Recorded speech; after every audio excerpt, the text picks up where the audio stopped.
Hello दोस्तों, concept clearance by questions part 2 में आपका स्वागत है। मैंने पार्ट 1 में आपको कुछ क्वेश्चंस के माध्यम से कुछ क्वेश्चंस सॉल्व करके कॉन्सेप्ट क्लियर करने की कोशिश की थी।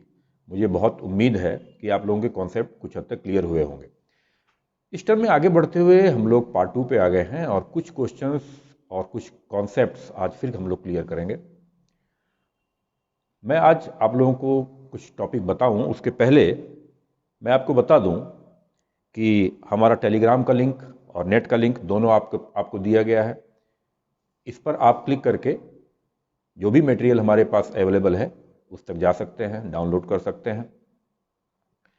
आगे मैं आपको बताना चाहूँगा कि जो कॉन्सेप्ट आज हम लोग सीखने वाले हैं वो पिछले 20 साल 25 साल से तो मैं खुद देख रहा हूँ कि कोई ऐसा कंपटीशन नहीं बचा है जिसमें बदल बदल के तरह तरह से इस कॉन्सेप्ट के ऊपर क्वेश्चन ना पूछे जाते हों।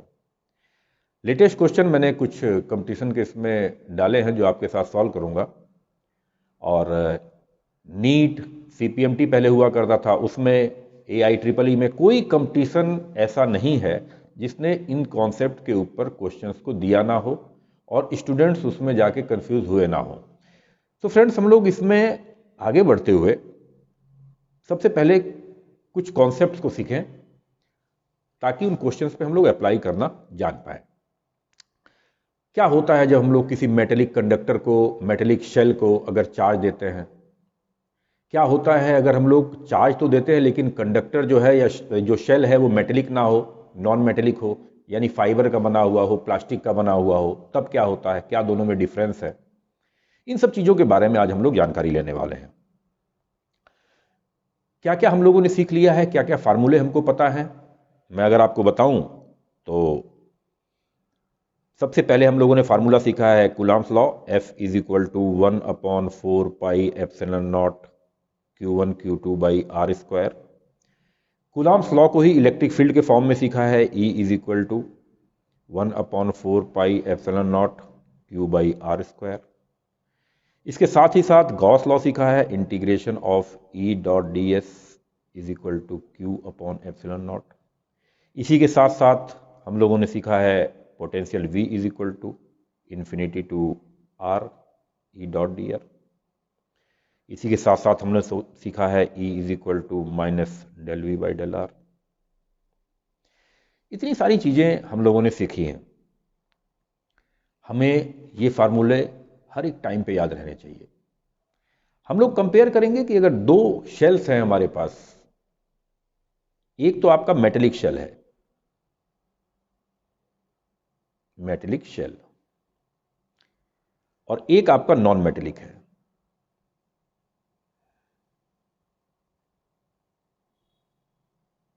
या स्फीयर। तो दोनों को अगर हम लोग चार्ज देते हैं तो बेसिक डिफरेंस क्या होता है? इलेक्ट्रिक फील्ड किस किस तरीके से चेंज होती है, पोटेंशियल किस किस तरीके से चेंज होता है, इन सब चीज़ों को हम लोग सीखेंगे। मैं दोनों को एक साथ आपको इसलिए बता रहा हूं ताकि दोनों के बीच में बेसिक डिफरेंस आपको पता लगे। सबसे पहले हम लोग अगर मेटेलिक शेल ले लें,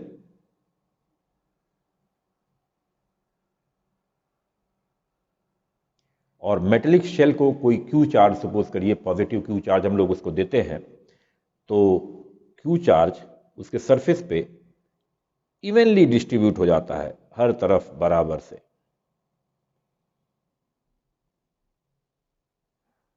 ये आपने क्यू चार्ज दिया और पूरे सरफेस पर उसके वो डिस्ट्रीब्यूट हो गया।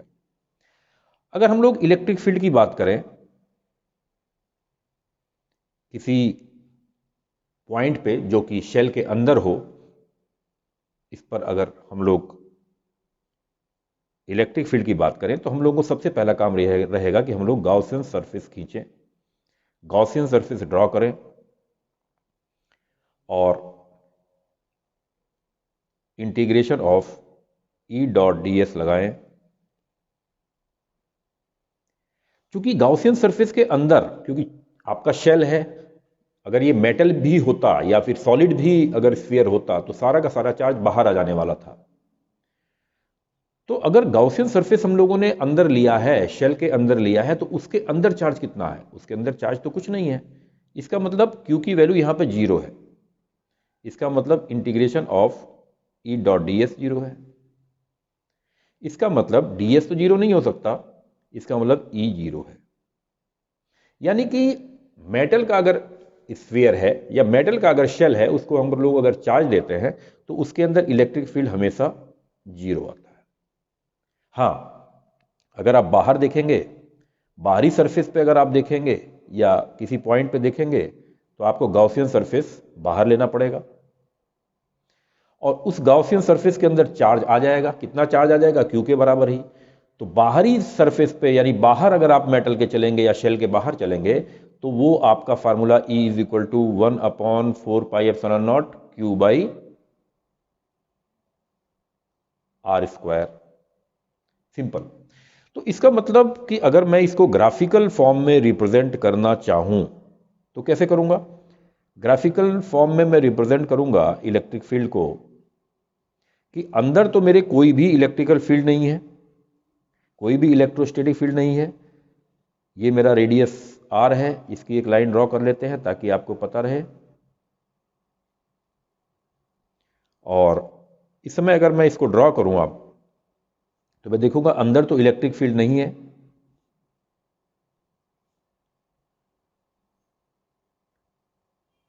और जैसे ही हम लोग सरफेस पे आ जा रहे हैं और सरफेस को जैसे ही पार कर रहे हैं वैसे ही तुरंत इलेक्ट्रिक फील्ड आ जा रही है, यानी कि वो जीरो के से अलग हटके 1/r² को फॉलो करते हुए आगे बढ़ रही है।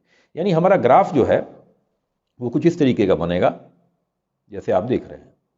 यानी जो शेल है उसके अंदर इलेक्ट्रिक फील्ड जीरो रहेगी और बाहर E inversely proportional to 1/r² रहेगी। ये ग्राफ कई बार पूछा गया है, नीट में भी पूछा गया है, मेंस में भी पूछा गया है, पहले AIEEE हुआ करता था उसमें पूछा गया है, CPMT का एग्जाम हुआ करता था उसमें पूछा गया है। ये हम लोगों ने मेटेलिक शेल के बारे में देखा। सेम कॉन्सेप्ट सही है जब आप मेटेलिक स्फीयर भी ले लेते हैं तो भी। क्यों? क्योंकि उसमें भी चार्ज बाहरी सरफेस पे आ जाता है, अंदर वाले सरफेस पे चार्ज नहीं रहता है या अंदर वाले पॉइंटों पे चार्ज नहीं रहता है। तो सेम कॉन्सेप्ट उसमें लागू करते हैं। लेकिन अगर आपके पास शेल जो है या स्फीयर जो है वो नॉन मेटेलिक हो, यानी प्लास्टिक का बना हुआ हो, किसी फाइबर का बना हुआ हो, डाई इलेक्ट्रिक का बना हुआ हो, उसको अगर आप चार्ज देते हैं तो क्या होता है? मान लीजिए आपके पास एक स्फीयर है जो कि नॉन मेटेलिक है, इसको आपने चार्ज दिया तो इसमें चार्ज देते ही होगा क्या कि चार्ज अंदर बाहर सब तरफ इवनली डिस्ट्रीब्यूट हो जाएगा, सब जगह, केवल सरफेस पे नहीं रहेगा। मेटल के केस में केवल सरफेस पर था, लेकिन नॉन मेटल के केस में क्या रहेगा? पूरी बॉडी में इवनली डिस्ट्रीब्यूट हो जाएगा। अब पूरे सरफेस पे फैल गया है, पूरे सरफेस पे फैल चुका है, पूरी बॉडी के अंदर फैल चुका है, तो इसीलिए आप इसमें कॉन्सेप्ट यूज करते हैं रो का, यानी rho is equal to charge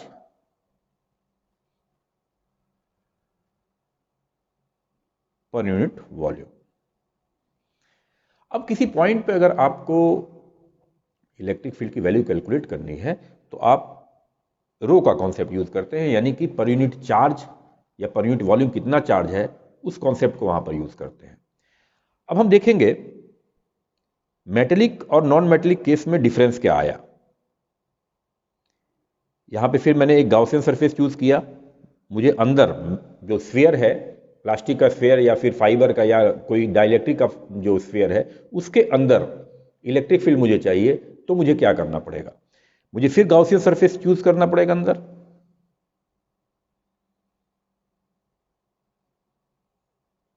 Gaussian surface choose करने के बाद फिर से मैं इक्वेशन लगाऊंगा, integration of E dot d s is equal to q upon epsilon not.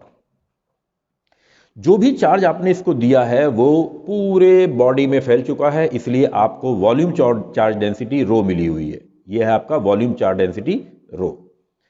तो अगर मान लीजिए इस सरफेस पर जो आपने गॉसियन सरफेस चूज किया है उस पर अगर इलेक्ट्रिक फील्ड ई ले लें तो आप लगाएंगे स्मॉल आर डिस्टेंस पर, सपोज करिए कैपिटल आर इसका रेडियस है जो आपने प्लास्टिक का या फाइबर का जो स्फीयर लिया है, तो ई आपको निकालना है और ds की वैल्यू हो जाएगी 4 pi r square is equal to Q.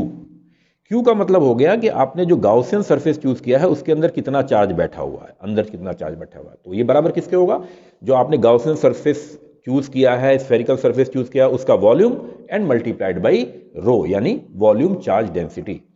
तो Q की वैल्यू जो आप निकालेंगे वो निकालेंगे rho multiplied by gaussian surface का वॉल्यूम, यानी 4/3 pi r cube upon epsilon not.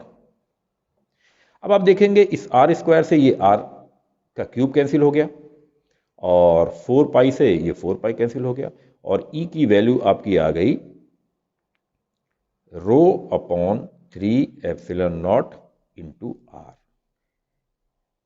ये फार्मूला आपका बेहद इंपॉर्टेंट है क्योंकि ये आपको बताता है कि अगर प्लास्टिक का स्फीयर है या फिर डाइलेक्ट्रिक का स्फीयर है तो इलेक्ट्रिक फील्ड आर के प्रोपोर्शनल में है। ध्यान रखिए, मेटेलिक स्फीयर था उसके अंदर तो इलेक्ट्रिक फील्ड जीरो थी, सोचना ही नहीं था। लेकिन अगर नॉन मेटेलिक स्फीयर है तो इलेक्ट्रिक फील्ड जो स्फीयर है उसके अंदर आर के प्रोपोर्शनल में होती है, यानी कि जैसे जैसे आप सेंटर से दूर बढ़ते जाएंगे इलेक्ट्रिक फील्ड राइज होती जाएगी, बढ़ती जाएगी, बढ़ती जाएगी और सबसे ज्यादा कहां आएगी, सरफेस के पास आएगी। यानी अगर हम इसका ग्राफ खींचना चाहें, एक तरफ हम लोग इलेक्ट्रिक फील्ड ले लें और एक तरफ हम लोग आर ले लें, तो हम लोग इसमें देखेंगे कि इलेक्ट्रिक फील्ड सेंटर पे, चूंकि सेंटर पे आर बराबर जीरो है, यानी small r is equal to zero, तो सेंटर पे जीरो इलेक्ट्रिक फील्ड होगी और वो बढ़ते बढ़ते बढ़ते बढ़ते सरफेस पे सबसे ज्यादा हो जाएगी। सरफेस पे चूंकि जो आर के प्रोपोर्शनल में है इलेक्ट्रिक फील्ड और सरफेस पे रेडियस आर कैपिटल आर बन जा रहा है, इसलिए सरफेस पे सबसे ज्यादा होगी। उसके बाद अब अगर आप बाहर के साइड कैलकुलेट करेंगे तो सेम सिचुएशन चलेगा क्योंकि आपका सारा का सारा चार्ज अंदर वाले पॉइंट पे कंसंट्रेट होता हुआ माना जाएगा। यानी बाहर की साइड आपको कुछ नहीं सोचना है, 1/r स्क्वायर से वो डिक्रीज करेगी।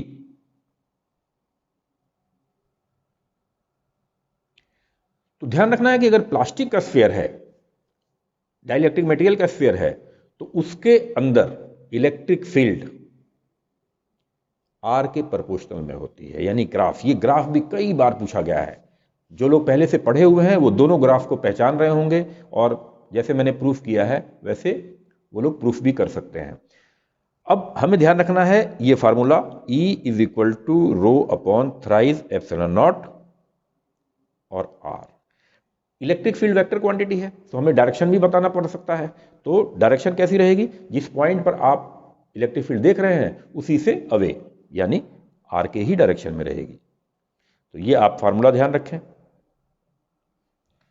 अब इसके बाद थोड़ा सा इसमें सुपरपोजिशन का टच देना है और तब आप एक नया कॉन्सेप्ट सीखेंगे। उस कॉन्सेप्ट के बेस पे आपको कम से कम पास्ट ईयर अगर 20 ईयर का पेपर सॉल्व करेंगे तो कम से कम 2500 क्वेश्चन उस पर मिलेंगे।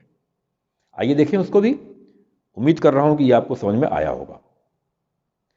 अब हम लोग जो कॉन्सेप्ट सीखे हैं, एक मेटेलिक और एक नॉन मेटेलिक, दोनों को कंपेयर किया हम लोगों ने, दोनों को कंपेयर करके उसका डिफरेंस देखा। अब मेटेलिक को थोड़ी देर के लिए भूल जाइए, उसका तो कॉन्सेप्ट ही अलग है कि इलेक्ट्रिक फील्ड अंदर जीरो, बाहर इलेक्ट्रिक फील्ड बढ़ेगी।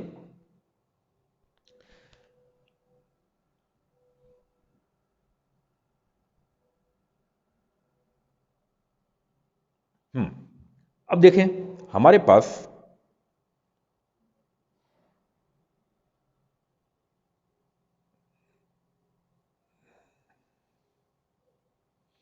एक स्फीयर है जो कि नॉन मेटेलिक है,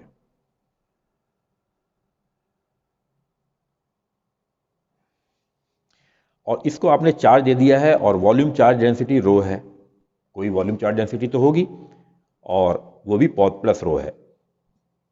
तो इसके सभी पार्ट पर अंदर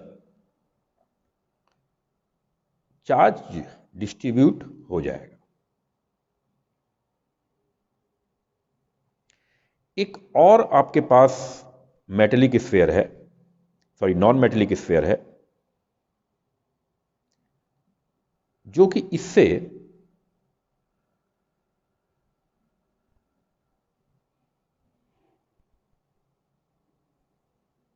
साइज में तो छोटा है, और आपने उसको जो चार्ज दिया है वो निगेटिव दिया है, लेकिन उतना ही चार्ज डेंसिटी है जितना कि बड़े वाले स्फीयर की थी। यानी जो छोटा वाला स्फीयर है उसको आपने माइनस रो का चार्ज डेंसिटी दे दिया है, यानी वॉल्यूम चार्ज डेंसिटी उसकी माइनस रो है, और जो बड़ा वाला स्फीयर था उसकी प्लस रो है। किसी एक पॉइंट पर हम इलेक्ट्रिक फील्ड को कैलकुलेट करना चाहते हैं। ये बहुत इंपॉर्टेंट कॉन्सेप्ट आप सीखने जा रहे हैं, इसलिए मैं इसको थोड़ा सा मैग्नीफाई कर रहा हूं। अब बड़े वाले का सेंटर, छोटे वाले का सेंटर, और इलेक्ट्रिक फील्ड आप कहां कैलकुलेट करना चाहते हैं? जहां दोनों की ओवरलैपिंग हुई है। तो अभी हमने कॉन्सेप्ट सीखा है कि net magnetic field, sorry net electric field, दोनों जो स्फीयर है उनके कारण जितना इलेक्ट्रिक फील्ड आ रहा है उसके सुपरपोजिशन के बराबर होगी। तो आप बड़े स्फीयर के कारण, जो बड़ा स्फीयर है उसके कारण इलेक्ट्रिक फील्ड देखें, छोटा स्फीयर है उसके कारण इलेक्ट्रिक फील्ड देखें, और फिर दोनों का वेक्टर सम लें। वेक्टर सम लेने के बाद आपको जो नेट इलेक्ट्रिक फील्ड मिलेगी वही उस पॉइंट पर इलेक्ट्रिक फील्ड मानी जाएगी। तो सबसे पहले हम क्या करते हैं? सबसे पहले बड़े स्फीयर के कारण हमको पता है कि चूंकि हम लोग स्फीयर के अंदर चल रहे हैं तो इलेक्ट्रिक फील्ड का फार्मूला हमारा चलेगा E is equal to rho upon 3 epsilon naught into r. अभी हमने सीखा है। तो बड़े वाले स्फीयर के कारण इलेक्ट्रिक फील्ड इस पॉइंट पे, मान लीजिए ए पॉइंट पे हम कैलकुलेट करना चाहते हैं, इस पर इलेक्ट्रिक फील्ड आएगी ये बाहर की डायरेक्शन में, और उसकी वैल्यू होगी E is equal to rho upon 3 epsilon naught into, suppose करिए यहां से ये डिस्टेंस आपकी R1 है, तो ये हो गई R1 वेक्टर। ठीक उसी पॉइंट पे, चूंकि छोटा वाला स्फीयर उसको भी आपने चार्ज दिया है लेकिन निगेटिव चार्ज डेंसिटी का दिया है, यानी अंदर पूरे में निगेटिव चार्ज होमोजीनियसली डिस्ट्रीब्यूटेड है। तो वहां का चार्ज डेंसिटी कैसी होगी? वहां की चार्ज डेंसिटी तो निगेटिव होगी, तो इसको आप पूरे में निगेटिव निगेटिव फैला दिए हैं। अब इस छोटे वाले स्फीयर के कारण अगर आप देखें कि इलेक्ट्रिक फील्ड कितनी होगी, चूंकि निगेटिव चार्ज है तो निगेटिव चार्ज के कारण इसकी इलेक्ट्रिक फील्ड सेंटर की तरफ होगी, और उसकी वैल्यू होगी E is equal to rho upon 3 epsilon naught and R2। ये आपका R2 वेक्टर है, ये R1 वेक्टर था, इधर R2 वेक्टर है, और इसका सेंटर O1 पे था, इसका सेंटर O2 पे है। तो नेट इलेक्ट्रिक फील्ड लेंगे तो क्या होगा? नेट इलेक्ट्रिक फील्ड लेंगे तो E is equal to E plus के कारण, यानी जो पॉजिटिव चार्ज था बड़ा वाला स्फीयर, प्लस E माइनस, यानी रो upon 3 epsilon naught R1 plus row upon 3 epsilon not R2। यहां स्टूडेंट थोड़ा सा ध्यान रखेंगे कि कहीं ऐसा ना हो कि निगेटिव चार्ज के कारण आपने ये सोचा हो कि यहां माइनस क्यों नहीं रख रहे हैं। या तो आप माइनस रखिए या इलेक्ट्रिक फील्ड की डायरेक्शन को आप वेक्टर फॉर्म में दिखाइए, दोनों एक ही बातें होती हैं। तो यहां पर मैंने इलेक्ट्रिक फील्ड की डायरेक्शन को इनवर्ड लिया है, तो मुझे माइनस लेने की आवश्यकता नहीं है, मुझे केवल वेक्टर दिखाना है। तो नेट इलेक्ट्रिक फील्ड जो हो गई E is equal to rho upon 3 epsilon naught R1 vector plus R2 vector. और R1 वेक्टर अगर आपका ये है, R1 वेक्टर अगर ये है, R2 वेक्टर ये है, तो R1 प्लस R2 वेक्टर क्या हो गया? O1 O2, यानी E is equal to rho upon 3 epsilon naught O1 O2।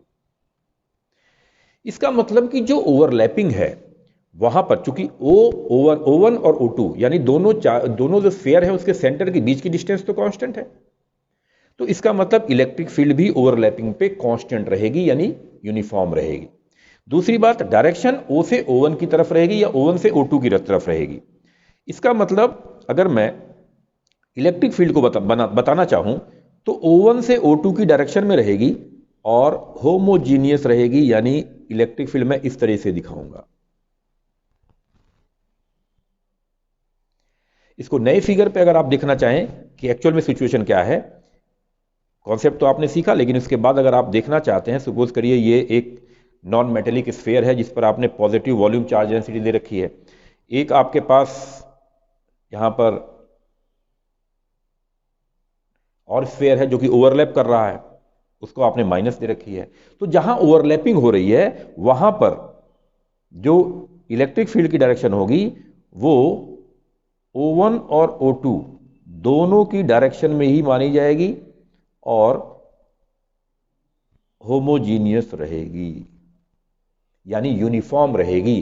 कहीं लाइनें एक दूसरे को कट नहीं करेंगी, वो यूनिफॉर्म रहेंगी, उनके बीच की डिस्टेंस सेम रहेगी, वो पैरेलल रहेंगी। ये सीखने के बाद एक कॉन्सेप्ट और इसी में आ गया कि अगर हम लोग ओवरलैपिंग को थोड़ा और नजदीक करें, यानी दोनों सेंटर हल्का सा ओवरलैप कर रहे थे, ओवरलैप में आपने देखा इलेक्ट्रिक फील्ड क्या है, थोड़ा सा सेंटर को और नजदीक लाएं तो सिचुएशन क्या हो जाएगी? सिचुएशन आपकी हो जाएगी आपका बड़ा स्फीयर और एक आपका छोटा स्फीयर, लेकिन ओवरलैपिंग इस समय ज्यादा हो चुकी है। लेकिन अभी भी कॉन्सेप्ट वही रहेगा कि इलेक्ट्रिक फील्ड की डायरेक्शन O1 O2 की तरफ रहेगी और फिर भी होमोजीनियस रहेगी, यूनिफॉर्म रहेगी। और थोड़ा सा सेंटर को नजदीक लाते हैं हम लोग, फिर हम लोग क्या देखेंगे? फिर हम लोग देखेंगे कि बड़ा स्फीयर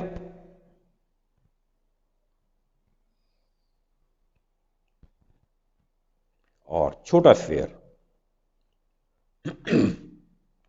दोनों 90% ओवरलैप कर गए हैं, लेकिन अभी भी जो इलेक्ट्रिक फील्ड की डायरेक्शन रहेगी वो O1 O2 की तरफ ही रहेगी। ये प्लस वाला है, ये माइनस वाला है, और इलेक्ट्रिक फील्ड की डायरेक्शन अभी भी वैसे ही रहेगी जैसा कि पहले थी। थोड़ा सा और ओवरलैपिंग करते हैं और निगेटिव वाले को एकदम बड़े वाले के अंदर ले जाते हैं। अब क्या होता है अभी भी फिर हम देखेंगे, ये बड़ा वाला स्फीयर, ये सेंटर उसका, और छोटा वाला स्फीयर उसके अंदर जा चुका है।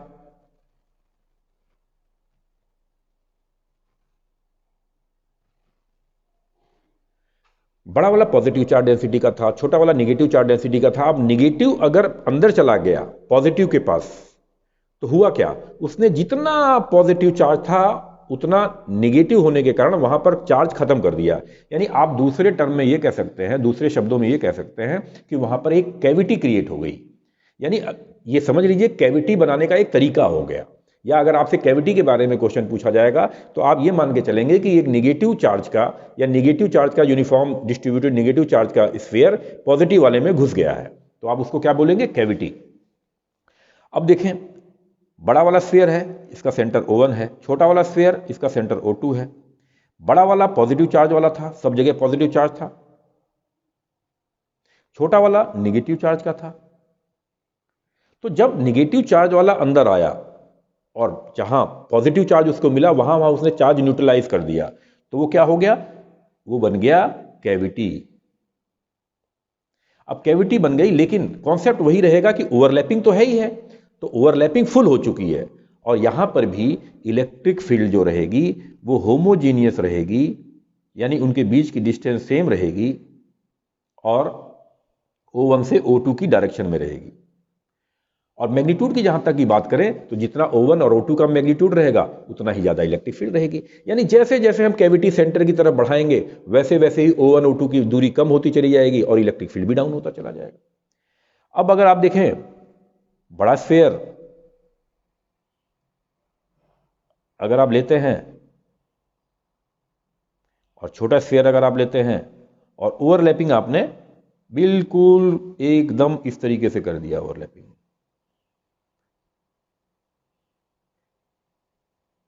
ये O1 और ये O2, अभी भी इलेक्ट्रिक फील्ड पूरे कैविटी में यूनिफॉर्म रहेगा। लेकिन ध्यान रखिए, हमने अभी निकाला था E is equal to rho upon thrice epsilon naught O1 O2, यानी जितना O1 O2 रहेगा, जितनी दोनों के सेंटर के बीच की डिस्टेंस ज्यादा रहेगी उतना ही इलेक्ट्रिक फील्ड ज्यादा रहेगा। अगर O1 O2 और नजदीक होते जाएंगे और नजदीक होते जाएंगे, छोटे होते जाएंगे, ओवरलैपिंग और मतलब कॉन्सेंट्रेटेड होती जाएगी, कॉन्सेंट्रिक होना शुरू हो जाएगी तो इलेक्ट्रिक फील्ड कम होती जाएगी, कम होती जाएगी, कम होती जाएगी। और जब छोटा वाला स्फीयर बड़े वाले स्फीयर के सेंटर पे पहुंच जाएगा तो O1 और O2 की डिस्टेंस जीरो हो जाएगी। उस समय इलेक्ट्रिक फील्ड की भी वैल्यू जीरो हो जाएगी। अच्छी तरह से ध्यान रखना है। मैं उम्मीद कर रहा हूं कि आप लोगों को ये कॉन्सेप्ट समझ में आया होगा। बहुत क्वेश्चन पूछे गए हैं, इसलिए मैंने इस टॉपिक को अलग से आप लोगों को समझाने की कोशिश किया है। अब हम लोग अपने क्वेश्चंस पे आते हैं। जो क्वेश्चन आईआईटी ने पूछा हुआ है, नीट ने भी पूछा है, आईआईटी ने भी पूछा है, तो मैंने प्रेफरेबली आईआईटी के क्वेश्चन उठाए हैं जिसको मैं आप लोगों के साथ शेयर करूंगा।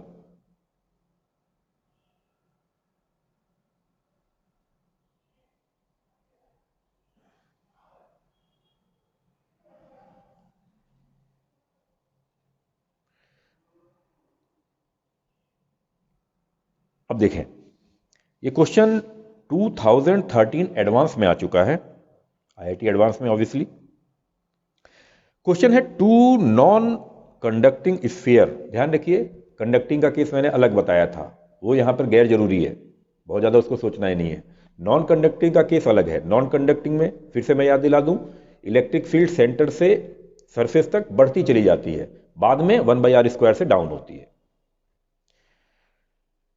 To non-conducting sphere of radii r1 and r2 and carrying uniform volume charge density plus rho and minus rho respectively are placed such that they partially overlap at all point in the overlapping region। अब आपको ये question कितना easy लग रहा होगा।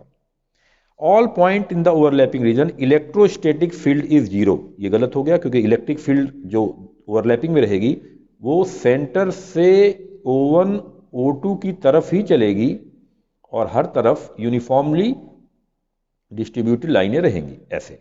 तो पहला option गलत हो गया। Electrostatic potential is constant. अगर आप एक चार्ज जहां पे इलेक्ट्रिक फील्ड है वहां रख दें और उसको एक जगह से दूसरी जगह ले जाएं तो क्या आपको वर्क नहीं करना पड़ेगा? जैसे ही चार्ज वहां पर रखेंगे, जैसे ही दोनों के ओवरलैपिंग में कोई चार्ज आप पुट करते हैं, सपोज करिए यहां पे आपने चार्ज पुट कर दिया, तो इस पर एक फोर्स लगने लग जाएगी Q × E। इसको एक जगह से दूसरी जगह पे अगर ले जाएंगे तो वर्क डन भी करना पड़ेगा क्योंकि इलेक्ट्रिक फील्ड है। तो इसलिए यहां पर इलेक्ट्रोस्टैटिक पोटेंशियल इज कांस्टेंट बोल रहे हैं, कांस्टेंट। अगर वर्क डन नहीं करना पड़ता, क्योंकि आपको पता है W = Q × ΔV। अगर वर्क डन हमको करना नहीं पड़ेगा, अगर वर्क डन जीरो होगा तो ΔV जीरो होगा, यानी V कांस्टेंट हो जाएगा। और V कांस्टेंट है नहीं, V कांस्टेंट है नहीं क्योंकि इलेक्ट्रिक फील्ड है और एक जगह से दूसरी जगह जाने में हमें वर्क डन करना पड़ रहा है, इसलिए दूसरा ऑप्शन भी गलत हो गया। आइए तीसरे ऑप्शन पे, the electrostatic field is constant in magnitude. तो कांस्टेंट इन मैग्नीट्यूड तो है ही है क्योंकि उसकी वैल्यू आ रही है ρ/3ε0 O1 O2 ये आ रही है। तो O1 O2 यानी दोनों स्फीयर के सेंटर के बीच की दूरी, ये भी कांस्टेंट है, रो तो कांस्टेंट है ही है, ε0 भी कांस्टेंट है। तो electrostatic field is constant in magnitude, ये भी बात सही है। एंड इलेक्ट्रोस्टैटिक फील्ड है सेम डायरेक्शन, ये भी बात सही है। तो दो आंसर इसमें आप लोगों को मिल जाते हैं। ये आपका 2013 एडवांस का क्वेश्चन था और बहुत ही अच्छा क्वेश्चन है। ये क्वेश्चन आप लोगों में फर्दर रिपीट कर सकता है। आगे बढ़ते हैं, अगला क्वेश्चन देखते हैं। इसमें ईयर नहीं लिखा हुआ है लेकिन ये भी आईआईटी से किसी ईयर का है। Consider a uniform spherical charge distribution of R1 centred at a origin। In this distribution, a spherical cavity of radius R2 centered at P with distance OP is equal to A is equal to R1 minus R2। अब वही case मैंने पीछे आपसे discuss किया है। Cavity कैसे बनती है? जब नेगेटिव स्फीयर की ओवरलैपिंग पॉजिटिव में हो जाती है तो कैविटी बनती है। कैविटी के अंदर या ओवरलैपिंग के अंदर इलेक्ट्रिक फील्ड कांस्टेंट रहेगा, डायरेक्शन भी कांस्टेंट रहेगी और डायरेक्शन जो रहेगी वो प्लस स्फीयर से माइनस स्फीयर की तरफ रहेगी। सो अगर हम देखें,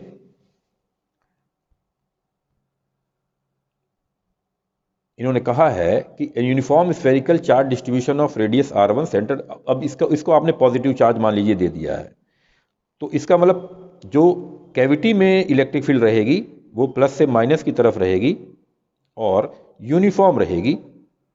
अब इनके ऑप्शन को देखते हैं। E is uniform, its magnitude is independent of R2 but its direction depend on R। E uniform होना चाहिए, डायरेक्शन आपका, मैग्नीट्यूड आपका इस फॉर्मूले को गवर्न करेगा, rho upon thrice epsilon naught O P. तो अब ये कह रहे हैं ई तो यूनिफॉर्म है, ई यूनिफॉर्म इसमें भी दिया हुआ, इज यूनिफॉर्म इसमें भी दिया हुआ, इज यूनिफॉर्म इसमें भी दिया हुआ। Both is magnitude and direction depend on a का मतलब ये हो गया। डायरेक्शन, चूंकि आपको पता है ओपी वेक्टर इसमें आ रहा है, तो ओपी जितना बड़ा होगा उतना ही इलेक्ट्रिक फील्ड ज़्यादा हो जाएगी, ओपी जितना छोटा होगा उतना ही इलेक्ट्रिक फील्ड भी छोटी हो जाएगी, कम हो जाएगी, और डायरेक्शन ओपी की ही तरफ होगा। तो ई इज यूनिफॉर्म है, both is magnitude and direction depend on a, ये डी ऑप्शन तो करेक्ट हो गया। सी पर आइए, E is uniform, its magnitude is independent of A. गलत कह रहे हैं, इंडिपेंडेंट तो है नहीं, क्योंकि ओपी ही बराबर ए है, rho upon thrice epsilon naught and a. But direction depend on a, नहीं, ये भी गलत हो गया। बी ऑप्शन देखें, E is uniform, its magnitude depend on R2, ना तो R2 और ना R1, R1 माइनस R2 पे डिपेंड कर रहा है, क्योंकि दोनों के सेंटर की जो बीच की डिस्टेंस है वो OP है। तो ये क्वेश्चन भी आपका सही हो जाता है, और इसमें ऑप्शन आप डी रखते हैं। आगे देखें, ये क्वेश्चन 2007 में 3 नंबर का आया हुआ है, 3 मार्क्स का क्वेश्चन है। Spherical portion has been remove from a solid sphere. अब चाहे स्फेरिकल पोर्शन को सॉलिड स्फीयर में से रिमूव करें या फिर निगेटिव स्फीयर या निगेटिव चार्ज डेंसिटी का स्फीयर लाके वहां पर रखें, बात एक ही है। क्वेश्चन है, spherical portion has been removed from solid sphere having a charge distributed uniformly in its volume as shown in figure, the electric field inside the empty space. Empty space में electric field क्या होगी? आपको पता है, बड़े वाले sphere का centre इसको मान लेते हैं, छोटे वाले का सेंटर ये मान लेते हैं, और आपको पता है बड़े वाले को आपने पॉजिटिव चार्ज मान रखा है, छोटे वाले को नेगेटिव, तो इलेक्ट्रिक फील्ड की डायरेक्शन बड़े वाले से छोटे वाले की तरफ होगी, और हर तरफ इलेक्ट्रिक फील्ड यूनिफॉर्म रहेगी। जीरो एवरीवेयर गलत हो गया, नॉन जीरो एंड यूनिफॉर्म सही हो गया, नॉन यूनिफॉर्म गलत हो गया, जीरो ओनली एट सेंटर गलत हो गया। जीरो एवरीवेयर ये तो आपको पता ही है, यूनिफॉर्म है। नॉन यूनिफॉर्म एंड यूनिफॉर्म पहले बता दूं, नॉन यूनिफॉर्म और यूनिफॉर्म का मतलब क्या होता है? नॉन यूनिफॉर्म फील्ड होती है जब इलेक्ट्रिक फील्ड लाइनें पैरेलल नहीं रहती हैं, ये नॉन यूनिफॉर्म फील्ड है। कहीं इलेक्ट्रिक फील्ड लाइनों के बीच की डिस्टेंस कम हो रही है, कहीं ज्यादा हो रही है, तो नॉन यूनिफॉर्म फील्ड है। और अगर ये पैरेलल रहती हैं इस तरीके से, तो ये यूनिफॉर्म है। तो फ्रेंड्स, इस तरीके से हम लोग देखते हैं कि हम लोगों का एक बहुत अच्छा कॉन्सेप्ट इलेक्ट्रोस्टैटिक्स का क्लियर होता है, और बहुत से क्वेश्चन इस कॉन्सेप्ट पे आए हुए हैं। आप लोग इसको सॉल्व करें, क्योंकि टाइम लिमिट कम रखना है ताकि आप लोग इसको एंजॉय कर सकें, आप लोग इसको बोझ ना समझें। इसलिए मैंने 2-3 क्वेश्चन ही इसमें सॉल्व करने की कोशिश किया है, थोड़ा सा कॉन्सेप्ट भी बताया है इसके पीछे। तो इसको आप लोग करते रहें और फिजिक्स एंजॉय करते रहें। आगे के इससे रिलेटेड जितने भी क्वेश्चन हैं उसको आप छांटिए, यूज़ करिए और सारे क्लियर कर लीजिए। और जो भी प्रॉब्लम हो आप मैसेज में बता सकते हैं, मैं उस हिसाब से वीडियो आपको अपलोड करता रहूँगा। आप लोग जो नीट की तैयारी कर रहे हैं उनके लिए हम लोग एक टी सीरीज़ भी लॉन्च कर रखे हैं। टी सीरीज़ मीन्स आपका एक्स्ट्रा टाइम हम लोगों को किल नहीं करना है, लेकिन आप जब एंजॉय करते हैं अपने चाय को, अपने कॉफ़ी को, या ब्रेकफास्ट कर रहे होते हैं, उस समय 15 क्वेश्चंस के सेट्स जो कि पास्ट ईयर्स जो आए हुए हैं, पूछे हुए हैं, उनको कॉन्सेप्ट के साथ मैंने बताने की कोशिश की है। उसको भी आप देख सकते हैं जो लोग खासतौर से नीट की तैयारी कर रहे हैं।